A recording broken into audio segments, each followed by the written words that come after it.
It must be sad, mustn't it, really, when you think about it? All the things we could be doing today, and what are we doing? We got 10 people in the house already. I've only just come in, I've got 10 people in the house who don't like football. They don't like football, Sue. But no one wants to talk to me. I can't see any chatting. It says we've got 10 people in the house, 7 are, oh, they're in here. They're in here. These non-footballers, these non-football fans. Good evening, everybody. Thomas, good evening to you. Frank Casey, Thomas, the first man in the house. Denver Skinner's in the house. Jeffrey Arroway's in the house. Noel Murray's in the house. Mike McLaughlin's in the house. Graham Allison's in the house. Christopher's in the house. Steve Page is in the house. It's Tim Weston. Mitch Gundogs. Hello to you, sir. Kevin Paul Hill and Nigel Moore. Obviously, can you see the football in the background? Could you please keep a notice on the football in the background? We have a football in the background. It's really good. I could actually watch the football here in the background on the screen. That's just by looking at the picture against the wall. How about that for a reflection? If anyone sees a goal go in, could you let me know what score it is? It's 1-0. 1-0. Anyway, back to that. Good evening, Christopher. Christopher, evening at Denver Skinner. What? Are they together? What are your thoughts on pointing labs? Lovely jubbly. Do you mean a lab that points, or you're talking about a mixed breeding?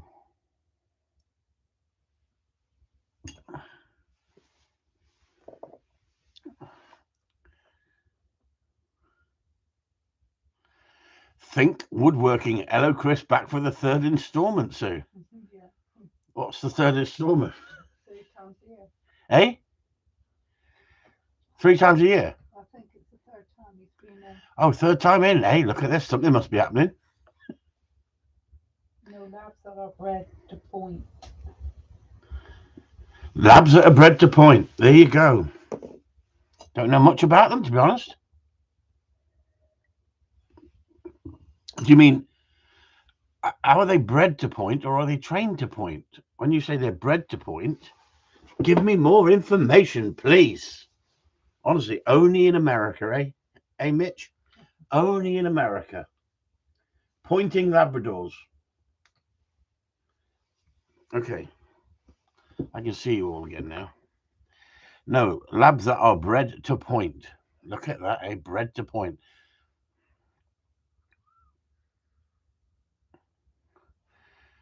Think Woodworking. I'm now a dog owner without a clue. The one that lives like 50 miles away. All right. I think that's the one anyway. 50 miles away, not far. I'm now a dog owner without a clue. You'll have to give me a clue. What do you want me to talk about tonight? Adam Hudson, good evening. So let's have an SP. Shall we talk about a touchy subject? Who wants to talk about a touchy subject? Yes or no? Just yes or no. Shall we talk about a touchy subject, or shall we sort of just keep it on a level? Yes, he says he wants a touchy subject. I knew Adam would want a touchy subject. If we get 5 yeses, we'll just go straight for it. Let's just see what sort of group this is, shall we? Always, says Tim Weston. Okay, I think we've more or less got 5. We've got Adam, Denver, Steve, Tim Weston. We need 5, else we're not going there, as long as it's not the Royals. No, I'm not talking about the Royals, Graham. I'm not talking about the Royals. Yes. Okay, let's talk about the subject. Go for it, says Peter Piper. Okay, women trialers. Women trialers who go off and have training lessons, training seminars, training days, and they go off to these film stars, and they're either blinkered or they've been totally misled that all film stars train dogs with love and affection only. And these women are so disappointed when they see that these these idols of the are the idols that they follow, a bit like groupies in a band, that they use discipline. They use discipline. Shock horror. Now, Adam says it isn't just women. No, but it's majority of women who are making major complaints about anybody using discipline when they see shock horror, like Sue says. Shock horror. He corrected the dog. The dog was taking the mickey. The dog was pushing the boundary. Now, what it's going to do is, well, it is, because I've been speaking about it, it's pushing it under the carpet. And we don't want to shove things under the carpet in reality. But if you fear putting anything up about discipline because the Kennel Club are coming down on the fact that canine psychology, good evening to you, sir, the other person we should be speaking to, is it the fact that we know that dogs have become softer? We know they're breeding softer, less driven dogs for certain people to handle. My question is this: if we're breeding softer dogs and we're not using discipline, so that wasn't a goal, was it? That wasn't a goal. Tell me that was not a goal. No, I don't think it was. I think it hit the side netting, didn't it? Is anybody watching the football as well as listening to me? Because I tell you what, I can switch that off. Can you switch that off, Sue? I keep looking at those little midgets in the background playing football. It's just too tempting. I'm talking. It wasn't. I'm watching that. Yes, it was a goal. No, it wasn't a goal. Don't say it was a goal. No. Anyway, that's off. So let's go back to what I was talking about. At the end of the day, if you go to training seminars and you start seeing the film stars giving discipline, and yet the Kennel Club saying we don't use discipline. We don't use discipline. If you get the bond right and treat the dog like a dog, the discipline is less than 5% of overall training. You're dead right, Adam. But what happens when these people are taking a dog that has taken over and they're taking it to one of the film star seminars, and the film star gives it a correction and somebody films it because this is what's happened, and someone's got a lot of shit over it, and technically I haven't seen the film, so I can't really say, good evening, Gary, I can't really say how bad it was, other than people are talking about it as if like he has committed a cardinal sin by giving the dog discipline on a training day.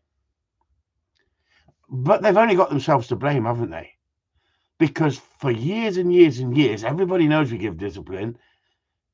People were giving discipline and no one was being funny about it. And then all of a sudden, a vast amount of women have joined the trialing world and think that everything can be done with love and affection. I'm not a sexist here.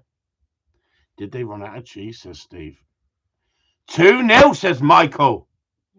2-0. That's the exact score I wanted. Please don't tell me anything else. I just want 2-0. I wasn't greedy tonight. I backed him at 2-0. Okay, so there you go. Don't feed me the news all night now, will you? Yeah, so going back to the fact that when I was trialing, when I was training dogs, trainers would show discipline. Professional trainers would show discipline, correction at the right time. It doesn't mean we beat dogs. It doesn't mean that it's done behind closed doors and not done in public. It was done to teach people when to give correction. Simple as that. But now they are turning the tables because of people complaining about film stars using discipline. And we never thought you had to use discipline. And some of these people have actually been reported to the Kennel Club. Now, the Kennel Club say, yeah, but it wasn't under Kennel Club rules. It wasn't in our environment. It wasn't on a trial day. A get-out clause. A get-out clause. A get-out of jail clause. We weren't there. We couldn't see it. Well, if you're giving discipline, you're giving discipline. Why can't they talk about giving discipline? Denver says, I think it's because they only show the dog that at the end result, wonderfully trained, and not how they got there. Or if you live in Glasgow, you can fix everything with hot dogs. There you go, canine philosophy. I mean, that's all we need, isn't it? Someone talking about hot dogs and everybody going out and buying hot dogs now for their dogs. That's the least they want to do, is it? Hot dogs. Hot dogs. So if we can't talk about discipline because it gets pushed under the carpet, and the Kennel Club go, we know it happens, but we don't want to talk about it. Why don't you want to talk about it? Why don't we talk about the freaking shitty breeding that you've allowed over the years and you've turned a blind eye to? As soon as we talk about that, you close shop, you close ranks, because that's what big companies do. They close ranks. But at the end of the day, a correction is a correction. Discipline and positive punishment, you can call it negative punishment, you can call it a correction. If you know how to use it and when to use it,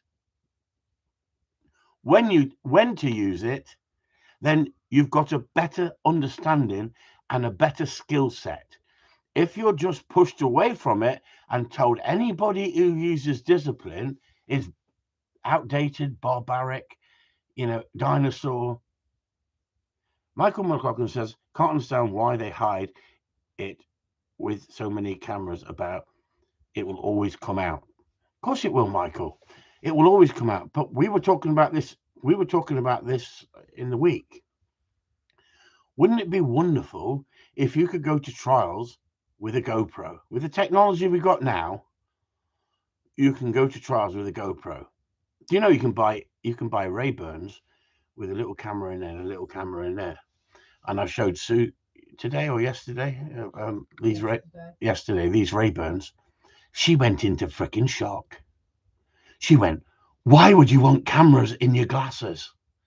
Wouldn't it be fun? Wouldn't it be fun? What you could have the fun with that, walking into a shop and talking to somebody about buying something. You could absolutely have a laugh, couldn't you? With two little cameras just here. But like Joe 90, wouldn't it? You could open your case up, put your little magic glasses on, and it films everything that's happening in front of you. Technology is fantastic. Technology is fantastic. I use positive punishment. Positively give the dog a correction when he pushes boundaries. Lynn Thompson, evening all. Amicam glasses are excellent. Come on, tell me more. Amicam. Amcam. I think the problem is defending discipline not the same as for everyone. I think the problem is defending discipline is not the same for everyone.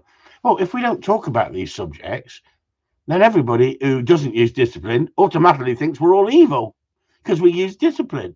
And discipline is that level and not that level. When in fact, we might be using that level and not that level. But if you don't teach people what sort of discipline is acceptable and what's not acceptable, and there is a level, isn't there? We must not go anywhere near the level of cruelty towards the animal. There's no way. But the problem is, Rob Sewell said he's sorry he was late. He was making a cheese toastie for the dogs. Well, Rob, I'm not impressed. I'm not impressed. We had Stilton tonight, Rob. Stilton and port. That's good for your health, isn't it? Stilton and port. And now I'm on a glass of wine. Things are just getting terribly. I've gone backwards. Anyway, so I thought it was a good subject to talk about because openly I talk about these subjects. And if you can't use a correction without somebody blowing a fuse, and you can't show the correction because somebody will blow a fuse, you're not educating people in the right way. And yet, how many people on here, let's be honest now, you've got 29 people here, have used a correction on their dog. Let's see if we've only got 2 people on here who's used corrections on the dog. So just put yes, you've used a correction on your dog, right? And let's see if you've got the bottle to say you've used a correction on your dog. Oh, dear me. See this? Isn't it funny? Isn't it funny how we've got so many honest people in the group who's quite happy to say that they've used a correction on their dog? There you go. And Rob Sewell says most days. Well, if you're using it most days, perhaps you're not using it proper. Perhaps Rob needs to talk to us more often. But there's nothing wrong with giving a correction if the dog understands what it's being corrected for. Exactly. I do when necessary, proportionate and justified. Exactly. Okay, so let's ask the question now. Do you then analyze it for weeks on end and feel terrible for giving your dog a correction? Or are you to the point that you've learned that corrections work and the dog doesn't suffer, but the dog learns from a correction at the right time? And a proportionate correction at the right time, like canine philosophy says. I mean, don't forget, if you put canine philosophy in front of your name, you could even be an ex-policeman and people will think you're clever. He is. He is. See, he's not daft. He's using psychology. Dogs respect you more. And I agree 100%. I agree with you, Lynn, 100%. Dogs see you as leader if you take leadership over the dog. That does not mean you have to be cruel. That does not mean you have to be outdated and barbaric. But a correction at the right time sends a message to the dog. And yet this next statement is going to create shitstorm coming up.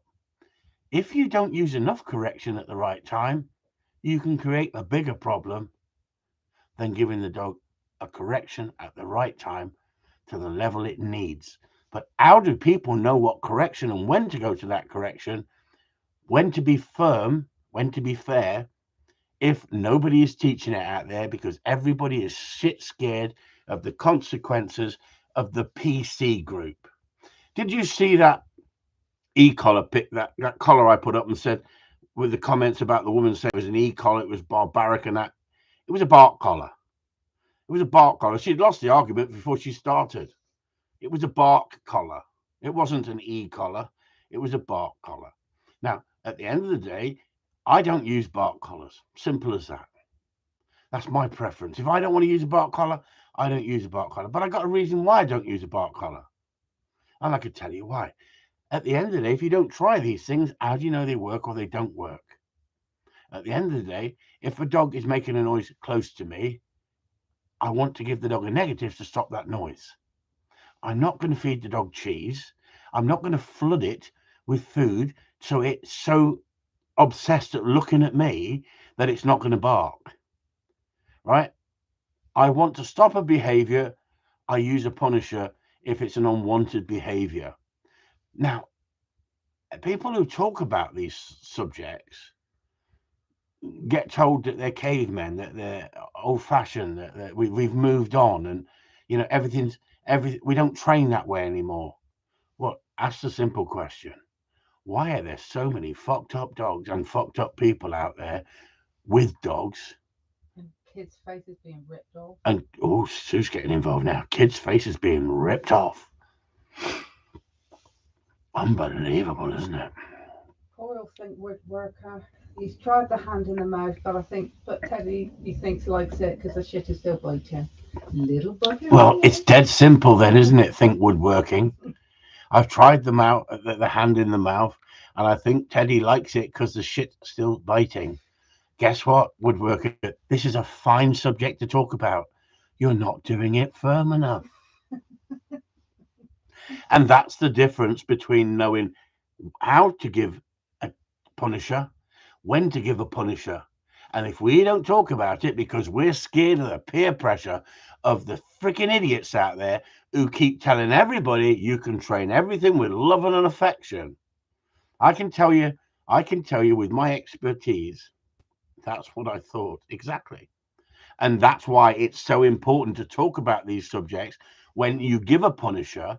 If you are going in soft, and you've seen this on a few of the videos where a couple of handlers are having this little bitch fight with their dog, having a little bit of a bitch fight, and the dog loves it. The dog goes, "Yeah, bring it on. We'll have a bit of a disagreement."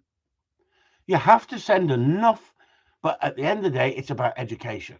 And if we don't educate, and it's really important, it's all right me saying, "Oh, this dog, I put this video up and I'll show you how much discipline to give this dog."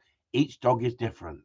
Let's ask canine psychology,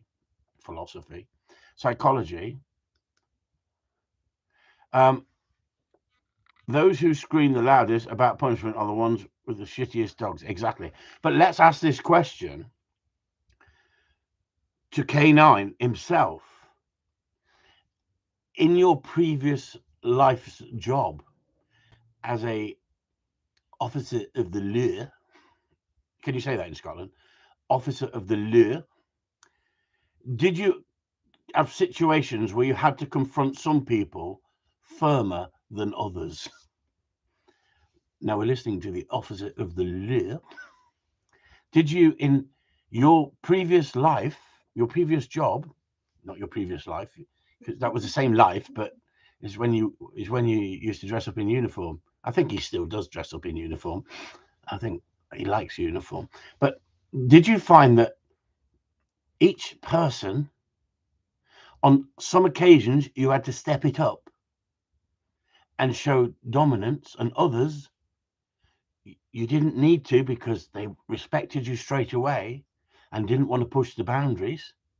And am I right to say that with your experience of training dogs as well now, that you've seen it with dogs you've worked with for working in the field, as well as helping people, that certain dogs need more discipline than other dogs? He's gone quiet. It's just too much for him in one go. I should have typed it out, shouldn't I? I think he's gone to bed. Perhaps he's working nights. He's gone. Oh, he's back. Oh, yes, many times. It's called force. What? Consortiation level of force used has to be lawful, proportionate, lawful, and justified. Exactly. I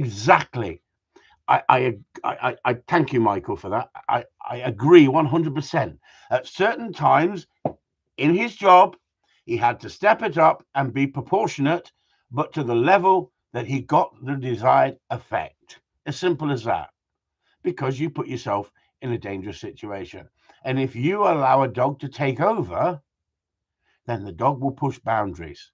No different than the human. Now, the human is supposed to have a higher capacity of intelligence. I sometimes question that.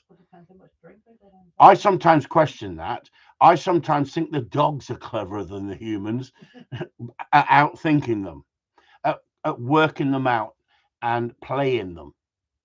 And I'm not being funny. I've had people from all walks of life turn up here, some higher educated than others and more successful in business, but common sense they lack. And they've allowed the dog to take over. I've had other people who, because they come from assertive jobs where they're giving out discipline and correction and advice, as we say, sometimes struggle because they can't back off and be friendly. They can't be nice because they're institutionalized to a certain extent that everything that steps out of order, give it a beasting. And you can't do that. So it doesn't matter what background you come from.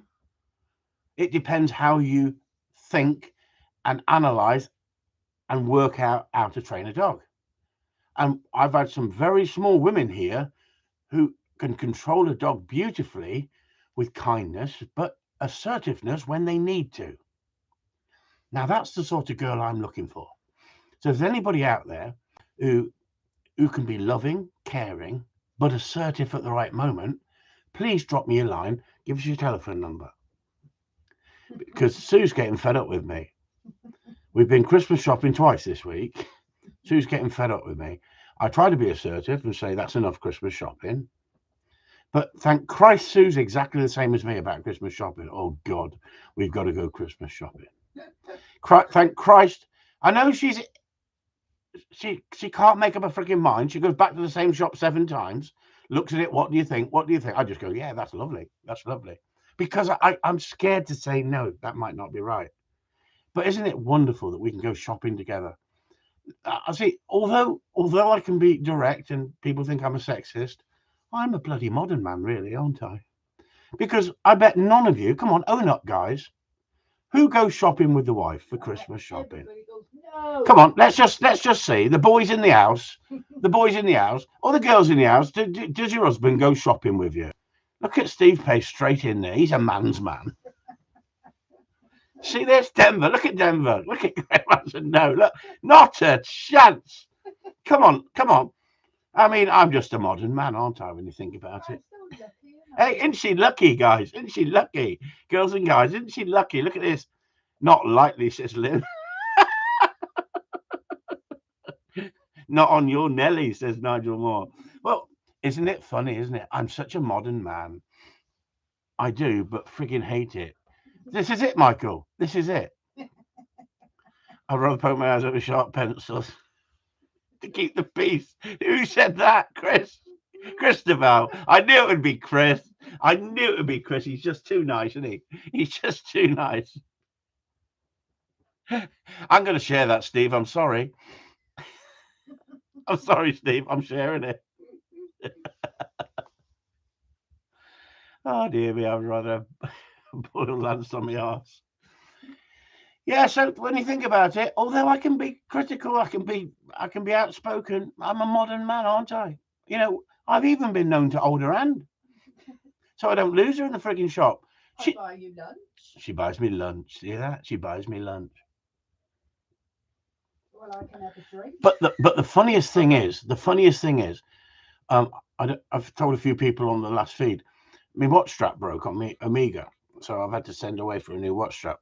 And so I've got this bloody Apple thing. You know, this Apple thing here. You know, see this? Never mind the bollocks. Shoshy dog. Do you see it? Anyway, it keeps talking to me. And it said to me yesterday when we went Christmas shopping, and we went up escalators and down escalators and freaking through underground car parks, and we walked about 17 times around the shops, up and down the street, the same streets 10 times. It went, congratulations, you've passed the fat man test. You've walked your arse off today. So I thought, well, there's an advantage here, isn't there? I'm getting fit, following through around the shops. But because she works in a bookies, she doesn't carry all the shopping. She goes and gets loads of it, walks in the bookies and puts it behind the bookies. And then we have to go round and collect it at night before we go home. And she goes, this is great. We got 2 days shopping in. 2 days this week. I deserve a freaking medal. Not the tables callers. Chris, I've watched a lot of dog training videos on YouTube, big name trainers, and funny enough, when talking about working dogs with prey drive, you will have to use discipline. Yeah, but the thing is, not the tables callers. Unfortunately, they don't talk about discipline, do they? The top trainers do not talk about discipline. You know, wouldn't it be wonderful if the successful top trainers were open and honest about how they achieve success in the field? And I'm not saying they beat dogs into submission and that's how they're the best trainers. No way. No way. I think some dogs just need time to mature. Some people rush puppies without fail, Mitch Dog, without fail. That's the biggest problem. And that's why I put up on the thing a bit of a joke tonight about, you know, it's no point paying 1,500 quid for a dog. You've got to pay 1,500 quid for training. I don't mean but go out and buy a £100 dog or $100 dog, whatever you want to call it. I'm talking about you've got to get it in perspective that if you want to train that dog to a good standard, you've got to find someone who knows what they're talking about. Else it's like if you go on the internet and look at the way everybody talks about training, it's just a shit show, isn't it? It's just unbelievable. The rubbish you read, isn't it? Think woodworking. Where do you go shopping then, Chris? I'm so far west, we don't have escalators. Where the freaking hell is he? Honestly, you're not in Wales, are you? I reckon he's got to be. They haven't got phones in Wales. They still use pigeon. Talking about eating shit out. Do I stop puppies eating their own shit? Never had a dog do it. Oh, Denver. Near Falmouth, he says. Near Falmouth? Well, if you go to Truro, and that's not far from Falmouth, they've got escalators in Truro. You need to get out a little bit more, think woodworking. You're obviously in that freaking shed too much, woodworking. Near Falmouth. Honestly. You need some bourbon. Mitch, send me some. I'll give you my address. Bourbon. Bourbon. What about whiskey? Bourbon's for roughnecks, Mitch. Come on. Us older Gundog trainers, it's cognac. Remy Marteau. Hey, come on.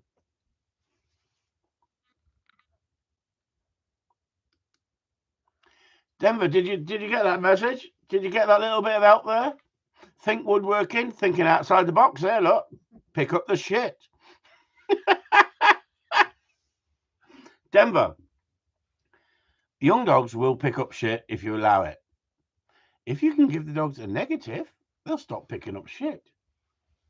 Imagine you had a little squirty bottle of water in your pocket, Denver. And when you saw the dog picking up shit, you just give it a... I tell you what, it would soon stop picking up shit. You don't have to beat it. You don't have to kick it. You don't have to be nasty with it.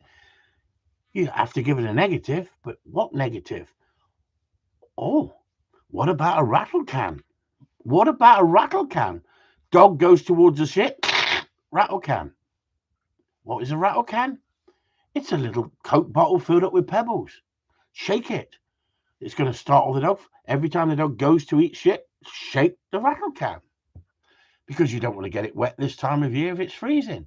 You know what it's like when you stand outside and have a pee? It freezes. I did that at Truro today. I was dying for a pee. I stopped. I pulled up on the verge, had a pee, and as I'm peeing, it's freezing in midair. Freezing in midair. It was steam on it still, but it was freezing in midair. Too much information, that one, yeah. It wasn't showing everyone I was doing it. It was up against a tree. Okay. But when the other one is waiting by the other's arse, how do you pick it up woodworking? Saves you picking it up, doesn't it? Don't have anything about it. Hey, Denver, how are you getting on with two pups? You shouldn't have had two, Denver. Do you need to train every day, as some of us find it difficult with dark nights? No, you don't, Tim. No, you don't. As long as you're consistent when you do it and don't overdo it, I find the dogs learn no problem at all. And if you've got 3 pups, oh no, 3 pups. I'll tell you what, Denver. I'll tell you what. Peter's not daft, is he? He's in Africa, isn't he? He's on an African safari. Think woodworking. When Teddy shits, he looks at me, looks at the shit as if to say, are you going to pick that up? I'll tell you what, as anybody here, you know, you have your dog inside, you have it on the settee, it licks its balls, it plays with its arse, and it's then licking your face and your hands. How many people love a dog licking their face and hands? It's unbelievable. Now, at the end of the day, I've never met a dog yet who sat there over a steamy poo and said, get us some toilet paper. I'm not running around with a wet arse. I've never had a dog look back at me yet. They've just got on with it. And this morning, I got a little bitch in the kennel that had a crap, and she'd run in it and gone round and round the kennel, and it was all over her. And she's not all white, but she's quite a little fast little springer bitch, and she's only a youngster, and she's probably 12 months old now, and she's just jumped up and down, up and down, up and down, and then it's gone on the side, and she's slid down the side of the kennel. And I opened the kennel, and I don't really want to use the hose at the moment while they're in there because it's so cold for them. I like to dry it out for them and put them back into a dry kennel, not leave them in a wet kennel. And it's not a problem in the summer, is it? And I couldn't believe the shit all over her. Why can't she just sit there like the others do, wait till you open the box, let them out, and then clean up their shit for them? Because that's what I do. She's like John McVicker. You know, when they used to lock him up and he used to protest in the prison, John McVicker, I don't know if you've ever seen that McVicker film. He used to spread himself with shit all over him. So when the guards came in and tried to grab hold of him and punch him, He was full from head to toe, full of human excrement. I mean, Michael might be able to tell you a bit about that. And it's funny what people level that some people will go to, but dogs, they have no capacity to think about it. She just come out, I think, you filthy thing. Now, do I wash you down and it's freezing cold? Or do I just wait till it freaking dries and then wipe it off you? It's, it's absolutely, some are so much cleaner than others, aren't they? Some are so much cleaner than others. And yet, if someone came around the kennel, they go, what the friggin' hell is that there? Just a dirty bitch. Can you say that on it? Can you say that word, dirty bitch? Does it sound filthy? Fine, great, except the shit. Do you know what, Denver? You've started me off on shit tonight, haven't you? Or was it? No, I think we got to blame Think with working. We got to blame Steve. Steve was the one. I'd rather eat my own shit. See, Steve was the one who started off, and Denver had to kick in with eating shit. And then the Americans came in giving advice. Honestly, Denver, it was Steve. He's blaming Steve already. Yeah, it was Steve. I've gone back. It was Steve. Steve's gone back. Yeah, We're all blaming Steve. Steve started it. Steve started it. Any idea on the football? What's the score on the football? 2-0. It's an Argentina and France final. Is that over then? Is that it? Yes, finished. It's finished. Have I won money? Yes. It's good to be a trendsetter. There you go, Steve. You're a shit stirrer. Never too old, are you? You're a shit stirrer, Steve. That's what you are. A shit stirrer. Yeah, so anybody got any questions other than shit?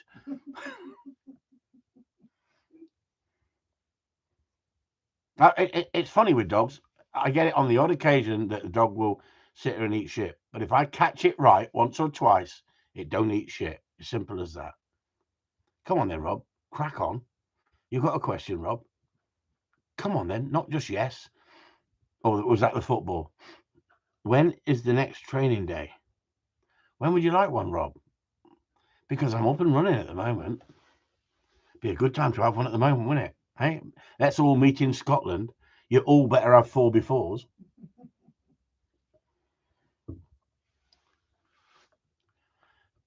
Think woodworking. Do you do home visits? Not to Truro. I've been to Truro today, funny enough. I went to just the other side of Newquay. What's your thoughts on dogs working in the field with coats on? Absolutely fantastic, Steve. Never had a coat on my dog in its life. Never had a coat on any dog I've ever had in its life. And I have got no intention of doing it. Call me what you like. Now, you see some people with these little tiny dogs in trials, and they put a coat on the dog while it's standing there in the trial shivering, and they take the coat off and they work the dog and they put the coat on. Each to their own, I say, each to their own, but I've never used a coat on a dog yet. My dogs have never, I've never known my dogs to be cold in the kennel. I think it's a human thing that, oh, the poor dogs are cold in a kennel. My water froze outside for one day this week, so I couldn't do the kennels where the crap was in there unless I got buckets over and washed the kennels. But if I wash the kennels with the crap in, the other kennels get wet. So luckily at the moment I haven't got many dogs in. So what I did is I just moved the dogs into the clean kennels and waited until the following day when the ice was not so cold and the pipes unfroze, and they're underground pipes. And sorry, I was reading something what someone wrote there for a second. And they were underground pipes, and they froze for the day, but they were only one day. So my dog's water in the bowls wasn't frozen in the kennel. The bucket in the sink that I fill up the kennels wasn't frozen. We've had it frozen before. Everything frozen out there. It's a nightmare. We use dry shavings when that happens. Why? Because we don't want to be throwing water around that's going to freeze in the kennels. It's not nice for the dogs. So at that point, we use shavings. I'm not, I think about my dogs. I don't want my dogs sitting in wet conditions when it's really cold.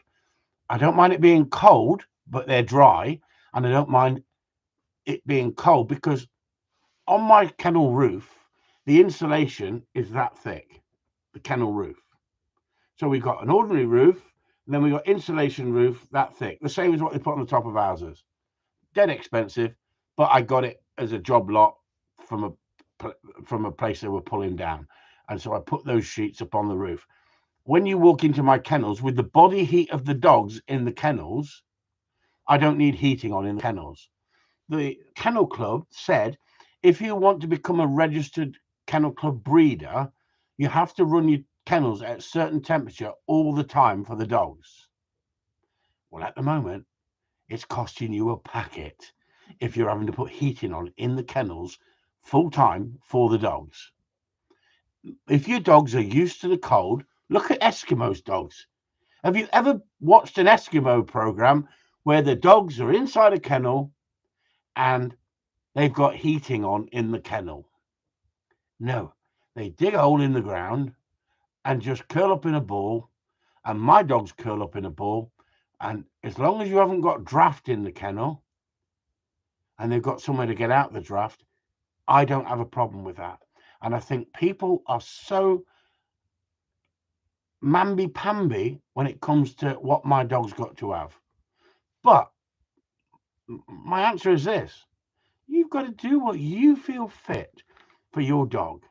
If you want to put a coat on your dog, I mean, what's that remember them chav clothing that used to have like Scottish what was it called again? There was a kids were wearing them, weren't they, at one point, and like a tartan chav clothing that everyone wears them. I've seen them the other day as well. Come on, not a shell suit, but it's a tartan thing, and there's a make of it. There's a make of it. It's called Burberry. That's the one, Steve. Yeah, Barber. No, but Keir Taylor's right. Burberry. It used to be checked, didn't it? Like tartan, and that's what they used to wear. And you can buy that for you. You can buy that for your dogs. You can buy a Barber coat for your dogs. You can buy woolly boots for your dogs. Yeah, Burberry for the barn pots. Yeah, you're dead right. That's it. You're dead right. The chavs used to wear. We call them chavs. Yeah. And it's funny because we got grandkids now who are like, how old is Alex Sue? 16. He only wanted a pair of trainers. The other day. He went in the shop and the trainers were, how much did he want? How much were they, sir? Not the ones that we saw. Come on. I can't remember if it was 199 or 200. No, it was more than that. It was 300. It was 300 quid. It was 300 quid plus for these trainers. And he went, you're having a laugh. You'll be playing football in them. You'll be wrecking them within 2 minutes. Now, I remember when we were into Adidas and we were into Nike and all that sort of stuff, but they weren't 300-400 quid for a pair of trainers, were they? Hey, they weren't that price. But we went in a shop yesterday, me and Sue, looking at the designer stuff, and a pair of trainers in there. What was the most expensive one you saw, Sue? I think one was over £1,000. One pair of trainers over £1,000. Hey, imagine you've got a fashion-conscious 17-year-old who comes back and says, yeah, but everyone at school's got a pair of them. What are you going to say? No, I didn't get mugs for their trainers. Yeah, you get mug for your trainers, mug for your watch, mug for your telephone. Jesus Christ. Who the hell buys kids trainers for over £1,000? Anybody on here? Anybody loaded? Give us a call. No. My Patterdale has a pink camo. Oh, we've seen it, Adam. We've seen it. I'm freaking worried about you. It's these sites you go on. It's these cheese sites you go on, Adam. Steve Bay said the fur coat natural look is good enough for me. Yeah. And did you see the dog the other day? They dyed it pink and looked like freaking. One was Father Christmas. The Grinch. One was the Grinch. They actually dyed it the colour of the Grinch. Discipline, says Frank Casey. Why has he gone into discipline? I thought we were talking about trainers. What discipline? You're not having them. I remember going home. We've all been there, haven't we? Remember when you're going home to your mum and dad and saying, Mum and Dad, can I buy these trousers? Yeah, let's go into town and get you these trousers then. So you go into town, and she goes, you what? You want them? Yeah. Well, you remember the Bay City rollers? I didn't want tartan ones. So before any of you freaking start, but the fashion when I was a kid, with the flairiest freaking trousers from the top to the bottom with pockets down the side. Who remembers them? Who remembers them? Honestly, Northern Soul trousers. Remember them? You could. That's what my mother said. You could make 3 pairs of trousers with them. It's more like a dress. But it was the fashion. It was the fashion. But just imagine they were 300 quid. Just imagine it. I mean, I like quality make stuff. I like quality made stuff. You know, I like me decent makes. But when you're older and you can look after them, that's one thing. But as a kid, why would you buy them £1,000 pair of trainers to go and put freaking holes in them within 3 months playing football on the rec? Hey? Next year they're out of fashion. Arrington jackets, honestly, think woodworking. I thought you'd never lived. So it just shows, doesn't it? It just shows that fashion has moved forward with all of us, really, hasn't it? I mean, my grandson, he wants to wear Hugo Boss stuff.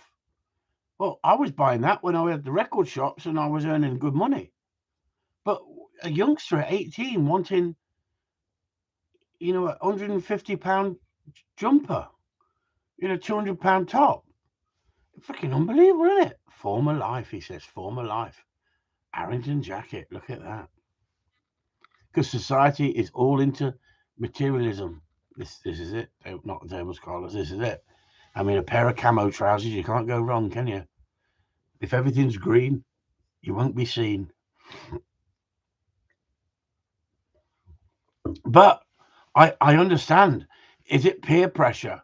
But who the bloody hell can afford on just an average wage to buy his kids those sort of designer labels? I mean, in this shop, there was a we looked at something. It was Steve McQueen, the designer, Steve McQueen, and the top was £1,000 for a top. One top, £1,000 by Steve McQueen, and it had Steve McQueen written across it. Well, I like Steve McQueen, but Steve McQueen was rough and ready with motorbikes, wasn't he? And getting down and getting dirty. He wasn't a designer, was he, Steve McQueen? Hey? Who remembers Steve McQueen and The Great Escape? He was a man's man, wasn't he? He used to race motorbikes, didn't he? And love it, didn't he? Used to scramble, didn't he? Steve McQueen. Yeah. Anyway, you've had 48 minutes. We got another 10 minutes. Money and idiots. I'm too tight. Graham Allison. Money and idiots. Honestly. So, anybody would like to talk about any subject? Because I'm willing to talk about dogs. I'm not talking about the Royals. Don't ask me about Ginge. Ginge and Minge. Winge. No, Ginge and Winge. Sorry. That sounded dirty then, didn't it? Not so. I was told before Chris that a lot of money. Hang on. I was told before Chris that a lot of money, but that's a lot of money, but it's not if you have it. What's not a lot? Well, if you've got the money, £1,000 not a lot, is it? I mean, are the Beckhams worried about buying their kids £1,000 trainers? No. Yeah, but the average person, not the tables scholars. That's what he's saying. We're not all loaded like you, not the tables. Hey? There you go. Bang on, Sue. Bang on, see. Bang on. She's been banging on all week. I've got her all week. I'll tell you, I don't know what I'm going to do for the rest of the week. Am I looking tired? I'm feeling tired. Here we go. Look, hang on. I'm really busy here with. I'm very busy here with MMS Sniff 74. Smith 74. Have you ever known anyone have success in working a cockapoo?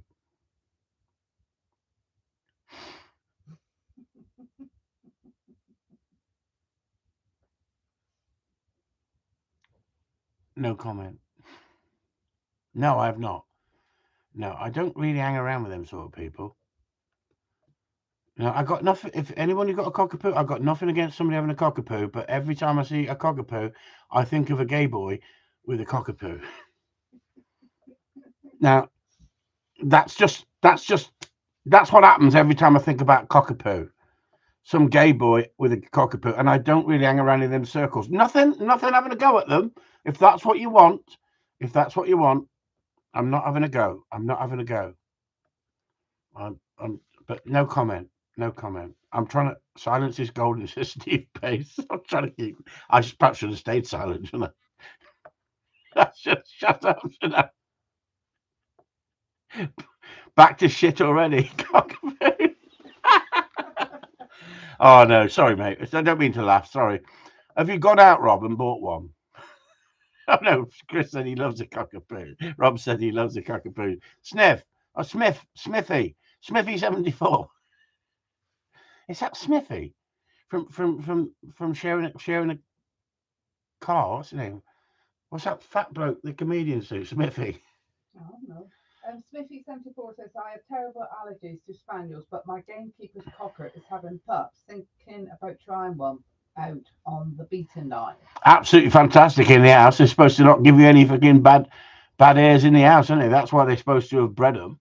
But to be honest with you, you're mixing the genetics up, aren't you? Now, because you're mixing the genetics, you're just taking a chance. It's like going to a swingers party and throwing your keys into a basket, and the women have to pick the keys, and you just end up with going home with whoever's key it is. I don't know if you've ever been to one of them. I haven't, but I've been told about it.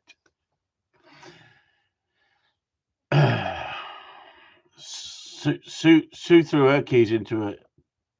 No, I won't say anything. Ended up with a Ferrari. Well, I told her I had a Ferrari. So yeah, I totally understand. It should be Sniffer, shouldn't it? Sniffer 74 instead of Smither 74. I have terrible allergies. Achoo. Sorry. I mean, for around the house, absolutely fantastic. Perhaps have mine, Smith. Rob Saul's got one. Chris, letting your secrets out. Yeah. No, that was a joke. See the straight face? That's it, Smithy from Gavin and Stacey. You got it. Thank God someone understands what I'm on about. Honestly, I bet you think I've got a speech impediment sometimes, you lot, don't you? Honestly, it gets worse, doesn't it? 53 minutes. You've got 7 minutes left. We've only got 30 people in the house. Well, you've got a question anyway. Come on, Sue's gonna read out a question now. Come on. Pierre answered it for him. He said, Adam, send it back to breeder. But Adam asked, what would you do with my spaniel dropping his head? Just keep doing what I'm doing. No, Adam, I wouldn't. At that point, Adam, I know you take the piss out of anybody using cheese, but I found that by bringing the food up instead of bringing the dog's head up, but having the food, and you've watched some of the videos, I hope, that when you have that problem and you want to tidy that up, to get the dog to lift its head, if it gets a positive for lifting its head, it's going to lift its head automatically looking for the food. Now, I don't mean use food all the time. That's exactly the same as saying, I use discipline. We don't use discipline all the time. We use it when you need to use it. And if you did that with food on the place board, you'd see that dog lift its head, take the retrieve, give the food. It's all to do with movement and timing. The dog mustn't see the food in the hand produces the food. A bit like Paul Daniels. The only reason that Paul Daniels had Debbie McGee, because he was short and ugly, wasn't he? And she was above his pay grade, really, if you think about it. And she was a lot younger than he was. It was because he could do magic. So that's what you need to do, Adam. Good question. Anybody else got any questions? Woodworking said, is that why Teddy because you were talking about the cockapoo, is that why Teddy, he's a sprocker, is so nuts? Mixed breeding, I suppose. Can be. It can be, because if you think about it, if you put genetics together, you get traits of different levels, don't you? You might have 70% cocker and you might have 30% poodle, but you might have 70% poodle and 30% cocker. And what are you looking for? Are you looking? No, poodles can fight. Poodles can be quite aggressive. And don't get me wrong, they used to hunt poodles. Poodles used to be a hunting dog, hard dog as well, stubborn.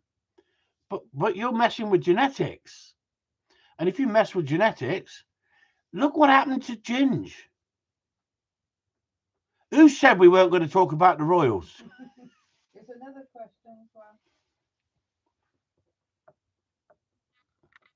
Not the tables callers. That's the one.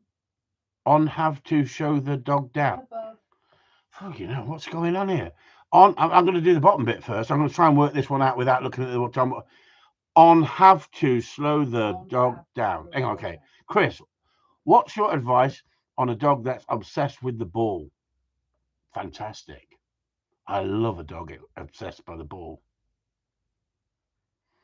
So he's now saying, On how to slow the dog down. right, okay. Dog's obsessed with the ball. Stop playing with the ball. Move on to the dummy. You've got the dog focused. Move on to the dummy. Think woodworking. I'm not ginger. I'm strawberry blonde. I'll tell you what. Think woodworking.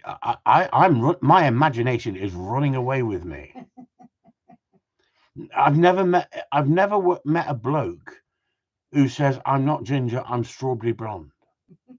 So have you been conning me? Only a Cornishman. Have you been conning me? Think woodworking. Are you really a she? Now, don't get me wrong. If you're a he/she, I have no problem. But I thought think woodworking. I was a little bit too quick there. I thought grafter, working in a shed, right, grinding away. But you might be a woman turner. Think woodworking. I'm not ginger. I'm strawberry blonde. Only at the weekends, he said. Frickin' Jesus Christ. I tell you, because I'm dyslexic, sometimes some of the things you say, it just shows you can't be judgmental these days, can you? I did not realize I'm not ginger, I'm strawberry blonde. Have I upset him? Oh, hang on, have I upset it? The difference is I'm not taking the piss, we're only having a laugh. Christabel, we'll be getting the dress on again. Stop it, Michael. Stop it. Christabel. Yeah. I'll put the fake boobs on for Christmas, shall I? That would make strawberry blonde go ginger. Oh, go red, not ginger. Okay. So any more questions? We've got 2 minutes left. 2 minutes left. So just Sue's going to watch the screen. I'm just having a look at something here for a second. I'm just having a quick look. Well, you carry on, you lot. You carry on. Don't worry about me. Don't worry about me. Any questions, Sue? No. Waste of time, isn't it, really? We're just sitting here like, oh, yes, 55 quid in the bag. Yes, Denver, we have. 55 quid in the bag. I think we've got 60 people who sent the envelopes in. I got fed up with putting their names at the end of the list and no one saying anything. So, yes, we've had Denver's. Denver's has turned up. Some people said when I told them it's turned up, they said I sent it 2 weeks ago. I think it's the postal strike. This week, whoever won a prize a few weeks ago, last week or the week before, will be getting that prize. I've put your name down. I've put your address on the envelope that you sent me. I will be sending that. And the people who sent in the stamp addressed envelopes will also be getting that in the post this week. The reason it'll be this week is Sue has got the week off and she can help me post it all. Help me. We'll post them this week, but they might get them in the new year. Or depends what the posties do. See what she said now? Doom and gloom in the corner. Instead of we've got plenty of time, is you might not be getting them till next Christmas. Honestly, she has no faith. She has no faith. If that TV had been on tonight and been watching a football, she would have been calling for the Arabs. Was it Arabs? No. Who were the other team? Africans. Africans. Same thing, isn't it? No. That's sexist. No, it's not It sexist. Racist, isn't it? Doing, isn't it? If we had been calling for the football, she would want them beaten, the French. But I bet most of you wanted the French beaten tonight, didn't you? I didn't. No, because you got money on it. I bet the French because I thought the French were going to win it. And they did. On that note, we got 24 people in the house. They've obviously signed off tonight. You're fed up. There must be something else on telly. There must be something more interesting.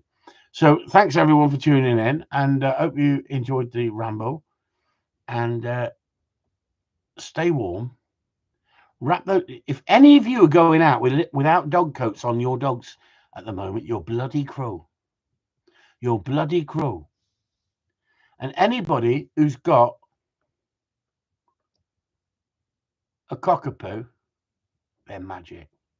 Labradoodles are magic retrievers. See this, says Denver? Labradoodles are magic retrievers. Anyway, on that note, good night all. Cheese, says Rob Still. So it's -10 here. Nigel Moore. It's -10. Honestly, that's because you're too frigging tight to put the heating on, you tight sod in Germany. That's because you frigging you cozied up with the Russians. You cozied up with the bloody Russians. You should have frigging got your own heat. Should have chopped down some trees, boy. Chris Upton and Sue signing off. Nice talking. Bollocks to all of you. Stay safe. Catch you next week.